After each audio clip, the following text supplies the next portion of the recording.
All right, so this is the kit.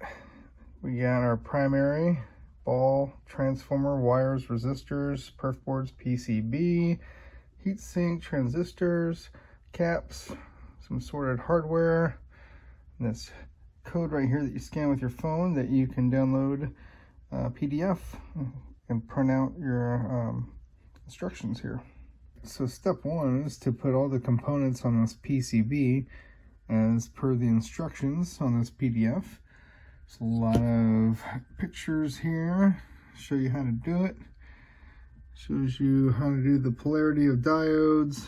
There's not polarity of resistors, obviously, and not capacitors in this case. And some of the wires have already been cut.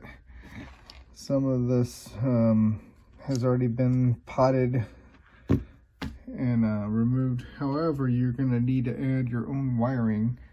That will come up a little later in step 2.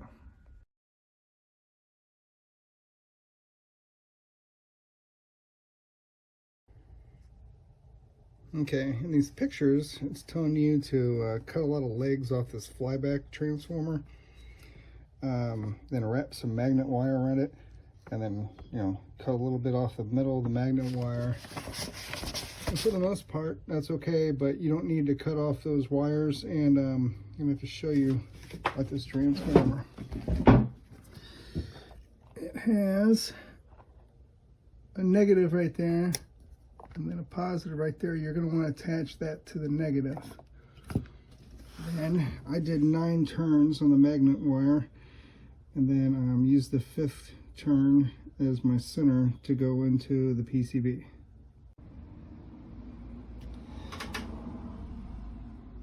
For a power supply, I got this, I think this is from a laptop or something, but it's 19 volts, 2.21 amp. They actually suggest 19 volts at 4.7 amps, but this will suffice for now. I got it going into a jack right there, which then I labeled red for positive, black for negative, and that's my input power. So they tell you to test the spark.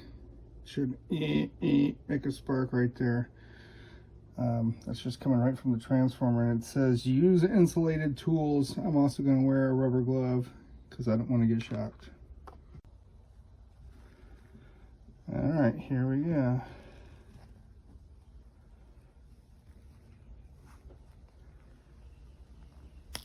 Oh.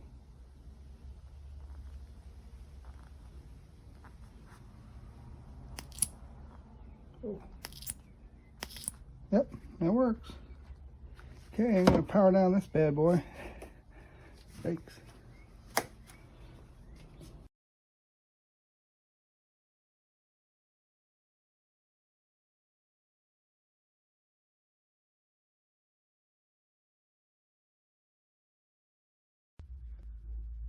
All right, so here's the electronics. I mounted them to acrylic.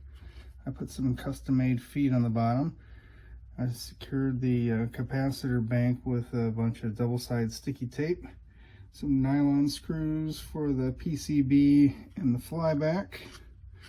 Soldered it all together. I had to redo this because it had a little bit of tension to it and I didn't like that. And then soldered everything, heat shrink, and I think we're ready to go to the next step. One thing I forgot to mention is these resistors. Go ahead and double check those. Just make sure that the all the leads are firmly soldered to the other side, because a couple of them got away from me and didn't have a good solder joint, so make sure they're all good. All right, so I kind of made my own little frame. Made my igniter down there, our spark gap. Connected either side to the cap bank. Goes through that magnetic wire that comes down to the other side of that cap bank. And some hot glue and affix that PVC pipe to the acrylic. Coming along pretty good. Okay, here's the secondary coil. I think this is a very important part of the whole process. a couple different reasons. See that wire on top? See how it's laying against the PVC right there? That's to make contact with the silver ball right there. It doesn't say that in the instructions, but it's kind of a given. And see how they cut the PVC so it's not flush with the edge right there? That's to go down in there, and you drill a hole down in there to attach to a ground, which I'm going to use this aluminum stake. So as stated in the instructions, it's important to keep this right in the center and to keep it level. So I went ahead and put a little black marker right there on the top to align with the front. So when I do go glue it down, I want to get it nice and spaced evenly, and to have it centered and to have it nice and level. All right, we're going to do a trial run with some double-sided sticky tape. All right, we've soldered 2 wires into the secondary discharge there. Okay, here's the preliminary test. I've got the ball on top. I've got the wire actually staked to ground outside. Got that aluminum stake shoved into the ground, wired up right inside. Here we go. Stand by. Whoa. Does anything happen?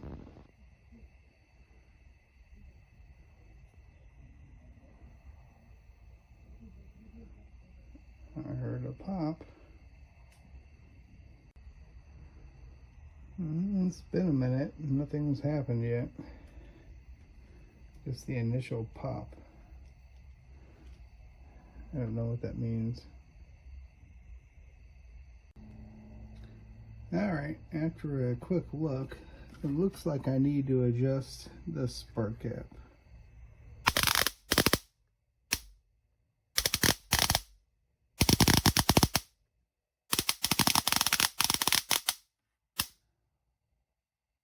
So I did a little adjustment. Let's hit the power.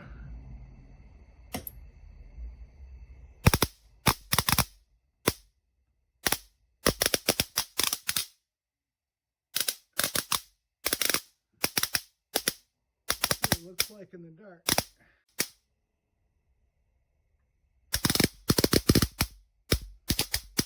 Oh yeah.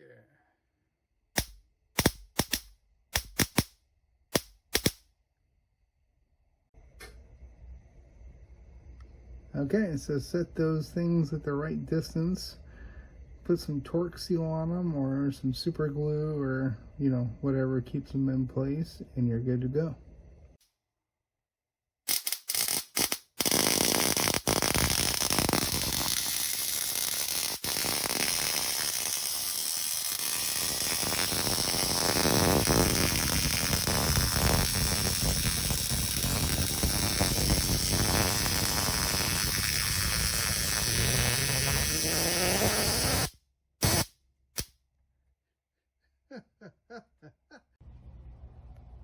Alright, I think we got a final product here.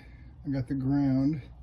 It's connected to the bottom of that secondary up underneath here that runs out into the lawn.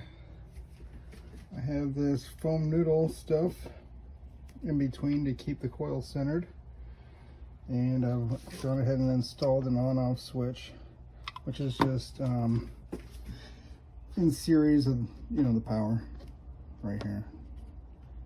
That goes to the positive, then the negative, and that's going into power. That's how that works.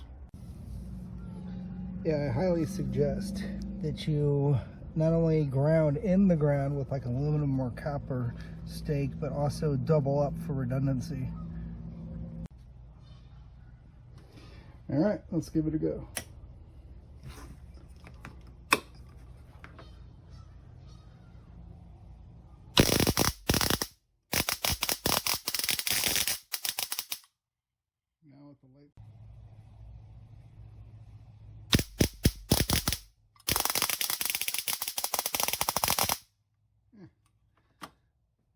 total darkness.